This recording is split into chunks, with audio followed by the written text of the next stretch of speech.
Assalamualaikum sahabat Quran. Assalamualaikum sahabat Quran. Alhamdulillahirrahmanirrahim. Sahabat Quran dimanapun berada, semoga sehat selalu dan sukses dunia akhirat dan selalu semangat dalam menjalankan segala aktivitasnya. Amin ya rabbal alamin. Dan sahabat Quran dimanapun berada, seperti biasa sebelum dimulai, bismillah dulu. Dan jangan lupa like, share, komen, dan subscribe ya. Dan keluarga baru channelnya Katia juga jangan lupa like, share, komen, dan subscribe. Sukses dunia akhirat ya. Seperti biasa, Katia mau berbagi. Tadi yang part 1 selesai tentang sholat nih, yang part 2-nya yang tentang pembelajaran sholat untuk anak-anak nih, anak yang lebih besar ya, udah usianya TK, bukan yang balita lagi ya. Di sekolahnya seperti apa Katia? Bagaimana ya Katia ya? Nah, untuk part-partnya sebenarnya sama, awalnya sama, selalu memberikan teladan tentu saja. Dan yang kedua, selalu memberikan motivasi. Kenapa kita butuh Allah? Kita butuh Allah, kita harus bersyukur pada Allah dan sebagainya. Nah, dan jangan lupa kita kan sekolah ada ini ya, selalu ada tepuk wudu. Nah, jangan lupa tepuk wudunya, tepuk wudu. Jadi ketika dia mengajarkan anak-anak tuh di sekolah berwudu itu diajarkan, biasanya kan lo tahu itu tepuk wudu tuh sebenarnya urutannya, tapi kadang suka guru apa dulu? Nah, cuci tangan sambil baca. Oh iya, cuci tangan dulu. Kadang mereka ada yang sambil ngomong gitu, sambil wudhu sambil ngomong. Itu buat beberapa kali lah. Itu 1 kali, 2 kali, 3 kali kesananya kita terus kasih tahu untuk tidak berbicara, untuk mengeluarkan suara pada saat wudhu, tidak untuk mengeluarkan suara ya. Tapi karena mereka sedang belajar di sekolah, baru lagi mos nih belajar, boleh kita ini dulu. Karena mereka juga bingung, masa bahasa kan gitu juga gak, anaknya juga ngerti berarti kenapa gitu ya. Nah, tepuk wudu, mereka berwudu.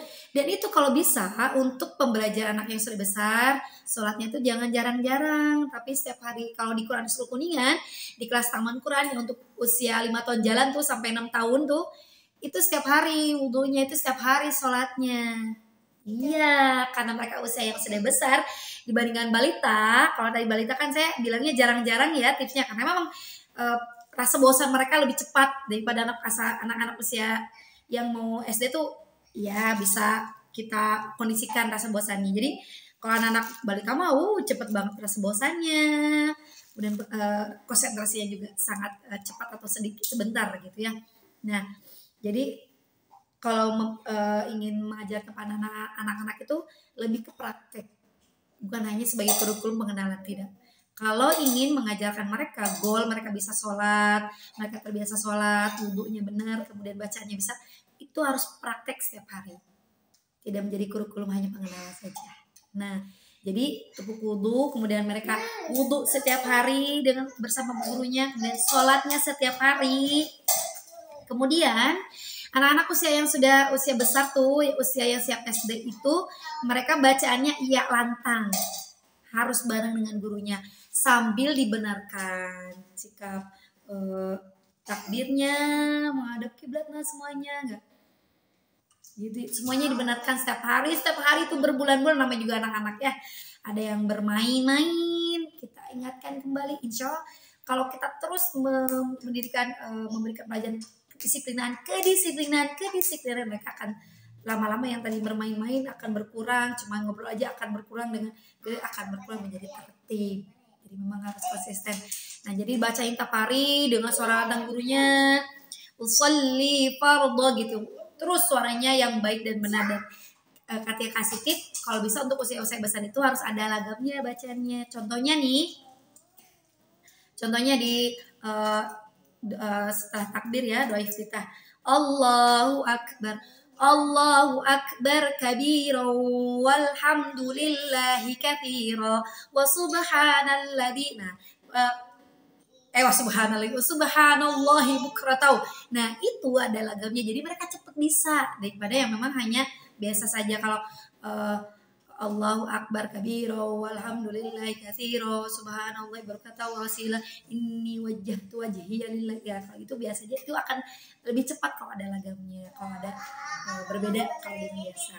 Nah, suaranya lentang sambil gurunya tuh selalu muter, mana yang kakinya belum rapat, mana kakinya belum menghadap kiblat, belum ditekukan menghadap kiblat dan sebagainya, mana yang saling dorong-dorongan sebagainya.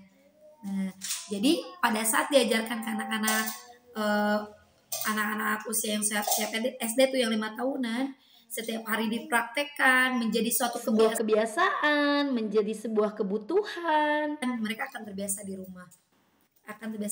Dan ini juga belajar sholat juga, jadi belajar juga hafalannya. Ya, biasanya diselipkan hari ini bacanya apa suratnya, hari ini sekalian murojaah gitu. Itu sangat bener-bener tips yang bagus untuk memurojaah anak-anak sudah hafalan ya, udah banyak. Jadi Senin sekalian suratnya yang ini, Selasa suratnya yang ini. Dan itu tuh sudah diskusikan di rapat guru untuk surat-surat yang harus di ini ya. Nah, kemudian selanjutnya setelah anak-anak terus setiap hari dipraktekkan bacaannya juga tiap hari, meskipun sudah hafal, sudah 1 semester dulu udah anak-anak udah main hafal, terus digaungkan. Kemudian jangan lupa untuk selalu dimotivasi untuk di murojaah, di mutabaah. Cung yang sholat kemarin, setiap hari kalau mau sholat, kemarin sholat terus. Ya, agar mereka merasa berlomba, merasa terpancing untuk selalu berbuat baik, meskipun awalnya yang juga anak-anaknya meskipun yang tadinya sedikit kan iri-irian, semoga menjadi mendarah daging agar mereka terbiasa gitu ya, terbiasa dalam kebaikan. Gak apa-apa berlomba dalam kebaikan ya. Kemudian jangan lupa sampai biasa kasih tahu gurunya, kasih tahu orang tuanya untuk selalu mengajak anaknya sholat, mengisi mutabaah atau melaporkan pada guru dan sebagainya. Dan anak terbiasa, termotivasi seperti itu. Nah, seperti itu sahabat kalian berada. Jadi kalau anak-anak yang anak-anak usia besar lebih berbeda ya, suaranya terlentang gitu. Insya Allah dari pengalaman kami itu lebih mudah hafal, bacaannya juga gerakannya lebih hafal kalau dipraktekkan setiap hari, bukan hanya pengenalan. Nah, bukan hanya pengenalan, dan suara gurunya harus lantang agar mereka mempraktekkan baca yang baik dan benar. Anak-anak nanti ngikutin juga insya Allah benar gitu ya, karena sesuai dengan yang diajarkan gurunya. Ini lagi batu. Oke, itu saja walau misal, dan alhamdulillahirobbilalamin. Semoga bermanfaat dunia akhirat ya. Subhanakallahumma wa bihamdika asyhadu an la ilaha illa anta astaghfiruka wa atubu ilaik. Assalamualaikum sahabat Quran. Assalamualaikum sahabat Quran. Ini dari tadi dinyalain terus.